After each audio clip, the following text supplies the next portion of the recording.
میر سید محمد بالگرامی رحمت اللہ علیہ کے حوالے سے جب مولائے کائنات اپنی ماں کے پیٹ میں تھے، تھوڑا سا آواز کم کرے، سیٹی مارتا ہے تو ذرا تھوڑا کی توجہ تبدیل ہوتی ہے، لوگوں کی توجہ تقسیم ہوتی ہے، اس لیے کہ یہاں آواز پر دھیان نہیں، یہاں تو ذکر پر دھیان دینے کی ضرورت ہے۔ اتنا بھی کم نہیں کر دیں کہ لوگوں کو بھی سمجھ میں نہ آئے، اعتدال کی راہ رکھیں۔ بہت اچھا مائک آپ کا ہے لیکن کان نہیں پھٹنے چاہیے، آواز دل میں اترنا چاہیے۔ ایک بار درود شریف پڑھیں آپ، رب صلی وسلم دائما ابدا علی حبیبک خیر الخلق کلہم، صلاۃ ایسے عاشقوں کی طرح ذرا پڑھیں، الصلاۃ والسلام علیک یا رسول اللہ صلی اللہ تعالی علیہ وسلم۔ تو میں یہ عرض کر رہا تھا جن دنوں مولا مشکل کشا ماں کے پیٹ میں تھے، اللہ اکبر، میر سید محمد بالگرامی رحمت اللہ علیہ نے اس کو لکھا ہے کہ جس وقت حضور علیہ الصلوۃ والتسلیم کا وہ وصی، حضور کا وہ اخی، باب مدینۃ العلم ماں کے شکم میں ہے۔ دیکھو ماں کے شکم میں بچہ جب ہوتا ہے تو ہمیں پتہ بھی نہیں ہوتا کہ وہ ماں کے شکم والے کی حیثیت کیا ہے، اور پیٹ کے بچے کو بھی پتہ نہیں ہوتا کہ دنیا میں ہو کیا رہا ہے۔ یہی تو بات ہے، پھر انسان پیدا ہوتا ہے، کبھی کبھی بچے مٹی اٹھا کر کے کھاتے ہیں، ہم نے بچوں کو پاخانہ اٹھا کر بھی کھاتے ہوئے دیکھا ہے، اس لیے کہ بچے کو بچہ کہتے ہیں، اس لیے کہ اس کو عقل نہیں ہوتی، اس کو شعور نہیں ہوتا، اسے اچھے برے میں تمیز نہیں ہوتی۔ اگر اس کے سامنے پیسے رکھ دیے جائیں اور آگ رکھ دی جائے تو بچہ یہ فرق نہیں کر پاتا کہ آگ کیا ہے اور پیسہ کیا ہے، وہ اپنے نفع اور نقصان میں فرق نہیں کر پاتا۔ لیکن چونکہ میں مولا مشکل کشا کی منقبت پڑھنے بیٹھا ہوں اور الحمدللہ پوری ذمہ داری سے یہ بات کہنے لگا ہوں، اللہ کا شکر کرتے ہوئے، میں صرف مولا مشکل کشا کی فضیلت اہل سنت کی کتب سے بیان کر رہا ہوں اور ذمہ داری سے بیان کر رہا ہوں، اپنی گفتگو کا ذمہ دار میں خود ہوں۔ بے فضلی تعالی نہ ہم رافضی ہیں نہ ہم تفسیری ہیں، ہم پیور اہل سنت غوث پاک کے مسلک پر ہیں، رشک اللہ شاہ بابا کے مسلک پر ہے، پابند ہے، ہم پابند ہے۔ اس منبر کی آبرو کے تحفظ کے حوالے سے درجنوں سادات یہاں پر موجود ہیں، میرے پیارے آقا صلی اللہ علیہ وسلم کے دیوانوں، بچوں کو فرق نہیں ہوتا کہ پاخانہ کسے کہتے ہیں اور مٹھائی کسے کہتے ہیں، بچوں کو شعور نہیں ہوتا کہ پیسے اور آگ میں فرق کیا ہے، بچوں کو شعور نہیں ہوتا کہ نفع نقصان میں فرق کیا ہے۔ لیکن آؤ علی اعلیٰ کی بات کریں، مشکل کشا کی بات کریں، اس فاتح خیبر کی بات کریں۔ لوگ پیدا ہو کر عظمت مصطفیٰ نہیں جان سکے، لیکن اللہ اللہ یہ علی ہے، علی فاطمہ کا شوہر، یہ علی ہے، علی حسنین کا بابا، یہ علی ہے، علی نبی کے بستر پہ ہجرت کی رات سونے والا، یہ علی ہے، علی فتح مکہ کے دن نبی کے کندھوں پہ کھڑے ہونے والا۔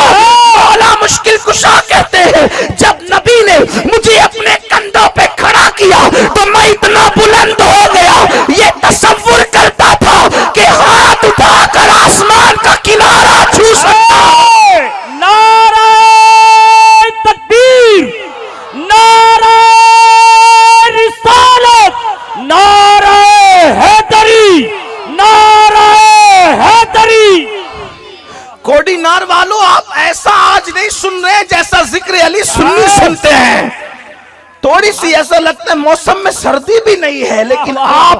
آپ کا وہ انداز بھی نہیں ہے آج سننے کا۔ میں اکثر اپنے احباب سے کہتا ہوں کہ جب میں اصلاحی خطاب کرتا ہوں تو مجھے کوئی داد و دہیش کی ضرورت نہیں ہوتی، اور یوں بھی ضرورت مجھے نہیں ہے آپ کی، لیکن مجھے لگے تو صحیح کہ سب یہاں علی والے بیٹھے ہوئے ہیں، کسی کو زبردستی کھینچتان کے نہیں لایا گیا، مجھے لگنا بھی تو چاہیے نا کہ کون کون یہاں پر خوشی سے آیا ہے اور کون جشن ولادت مولود کعبہ کے جشن میں آیا ہے، تھوڑا سا لگنا بھی چاہیے۔ آپ زندہ ہیں، آپ جاگ رہے ہیں، آپ سن رہے ہیں، اور میری بات آپ کے سمجھ میں آ رہی، مجھے پتا چلنا چاہیے، محفل گونج جائے سبحان اللہ کے نغمہ سے، تاکہ پتا چلے کہ یہاں سب علی والے موجود ہیں، صحابہ کے عشاق موجود ہیں، اہل بیت کے غلام موجود ہیں، خلفائے راشدین کے نام لیوا موجود ہیں، صدیق و فاروق کے پیروکار موجود ہیں، غوث و خواجہ کے پیروکار موجود ہیں، میرے آقا علیہ السلام کے دیوانوں۔ تو انسان پیدا ہو کر بھی